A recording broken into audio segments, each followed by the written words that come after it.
ஏன் 234 சொல்கிறீங்க? ஒரு 334 சொல்லுங்களேன். சொல்கிறதுல என்ன பிரச்சனை உங்களுக்கு? அப்படி கூட சொல்லிட்டு சார். அவங்களுக்குன்னா அவங்க என்ன வேணாலும் சொல்லுவாங்க. அதாவது அவங்க என்ன நினைக்கிறாங்க, துரைமுருகன் கிட்ட கேட்குறாங்க, நீங்கள் ஏன் வந்து இந்த மாதம் இந்த தடவை பொங்கலுக்கு காசு கொடுக்கல?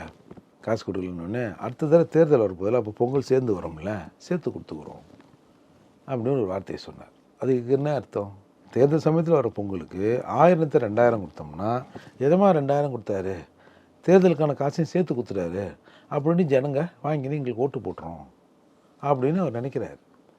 அந்த நினைப்பு வந்து இந்த தடவைலாம் சக்ஸஸ் ஆகிறதுக்கான வாய்ப்பு இல்லை. சும்மா ஆனால் நீங்கள் வந்து அம்மாவுக்கு 1000 ரூபா கொடுத்தேன், மகனுக்கு 1000 ரூபா கொடுத்தேன், மகளுக்கு 1000 ரூபா கொடுத்தேன்னு சொல்லிவிட்டு அப்புறம் ஒயின் ஷாப்லேயே கட்டி போட்டு வச்சுங்கிறீங்களே. குடிச்சிட்டு பாவி உடம்பு சரியில்லாமலாம் கிடக்கிறான், ஒன்றுத்துக்கும் உதவாமலாம் போயிட்டான் எங்கள் அப்பா. எப்படி இதெல்லாம் ஜனங்க பார்க்க மாட்டாங்க?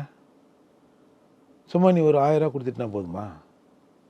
1000 ரூபா கொடுத்துட்டு என்கிட்ட இருக்குது எல்லாத்தையும் உருவிடுறியே.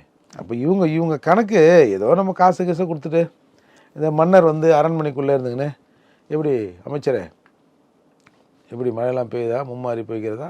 ஐயா மும்மாரி பெய்கிறது, மக்கள் அவ்வளோ சந்தோஷத்தில் இருக்கிறாங்க, மக்கள் கேட்காமலே அரசுக்கு தன்னிடம் இருக்கிற எக்ஸஸ் பணத்தை கொண்டாந்து வரியாக வச்சிங்கன்னு கொடுக்குறாங்க. அப்படியா, சிறப்பு அப்படின்னு உள்ளே போயிடுவாங்க அந்த படத்துக்கு.